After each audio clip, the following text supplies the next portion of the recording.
And the question is the temperature of the first 3 days of the week is 27 degree Celsius. कहता है एक हफ्ते के प्रथम 3 दिनों का औसतन टेम्परेचर 27 डिग्री सेल्सियस है। अब देखो प्रारंभिक 3 दिन का औसतन टेम्परेचर 27 डिग्री सेल्सियस है। आफ्टर दैट कहता है the next 3 days is 29 degree Celsius. अब नेक्स्ट 3 days क्या है?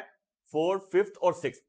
अगले 3 दिन का औसतन टेम्परेचर 29 डिग्री सेल्सियस है। ठीक है, 29 डिग्री सेल्सियस है। ठीक है, कहता है if the weekly average temperature is 28.5 degree Celsius. अगर 7वें दिन वीकली टेम्परेचर बता रहा है, इसका मतलब एक हफ्ते में 7 दिन होते हैं, 3 days ये 3 days ये, और 7वें दिन को भी शामिल कर लिया जाता है, तो औसत बताता है औसतन टेम्परेचर क्या आता है बेटा? वो आता है 28.5 डिग्री सेल्सियस। ये क्वेश्चन में बताया गया है। दोबारा रिपीट कर देते हैं। कहता है एक हफ्ते के प्रारंभिक 3 days का औसतन टेम्परेचर 27 डिग्री सेल्सियस है और अगले 3 days का औसतन टेम्परेचर 29 डिग्री सेल्सियस है। तो अगर पूरे हफ्ते का कुल औसतन टेम्परेचर 28.5 डिग्री सेल्सियस है, तो बताइए what is the temperature of the last day? Last day का टेम्परेचर क्या है? ठीक है, अभी तक आप लोगों ने जो सीखा है वो क्या है? फर्स्ट 3 days का 27 डिग्री सेल्सियस है, तो टोटल कितना आता है? ये आता है। ठीक है, अगले 3 days का है 29 डिग्री सेल्सियस, तो टोटल कितना आया? 3 से मल्टीप्लाई किया, ये आ गया Z। ठीक है, अब कहता है 7 दिनों का औसतन टेम्परेचर 7 days का है 28.5 डिग्री सेल्सियस, ये 7 days का है, ये आ गया हमारा Z।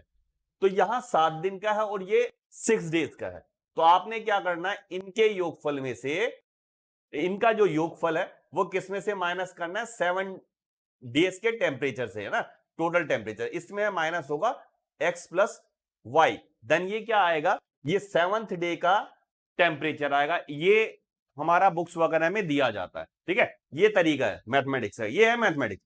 और हम लोग ने क्या करना है? रीजनिंग करना। मैथमेटिक्स को रीजनिंग की तरह करना। क्या करना है बेटा? इसको समझना। ठीक है, मैथ्स को माइंड से नहीं समझना, दिल से समझना ना। तो इसको क्या करते हैं बच्चों? 27 डिग्री सेल्सियस है प्रथम 3 दिन का, इसका मतलब बेटा इसका भी 27 है, इसका भी 27 है, इसका भी 27 है, 27 आ गया।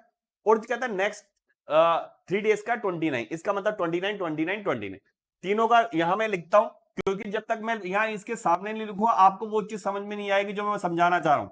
देखो बच्चों, ये है, इसके सामने लिख देता हूं 29 डिग्री। ठीक है, अब देखो प्रथम 3 दिन का 27 और अगले 3 days का 29, और 7वें दिन को मिला लिया तो 28.5। इसको मैं अभी हटा के चलूंगा। अभी मैं यहां पे खेलता हूं। जैसे मैंने कल आप लोगों को क्वेश्चन कराया था, उसमें बताया था क्वेश्चन वो इस प्रकार का बनाता कि बच्चे शॉर्टकट निकाले इसमें से, है ना। अब देखिए जरा, ये देखो बच्चों, ये 27 है, इनके पास 27 रुपए थे, इनके पास 29 रुपए थे। बच्चों मैं इनमें से एक एक इनको दे देता हूं। ठीक है, समझना क्वेश्चन को। इसमें से अगर मैंने 1 डिग्री इसको उठा के दे दिया, तो बेटा इसमें से 1 माइनस होके कितना रहेगा? 28, और इसको मिल गया 1 डिग्री सेल्सियस, तो इसका कितना होगा बेटा?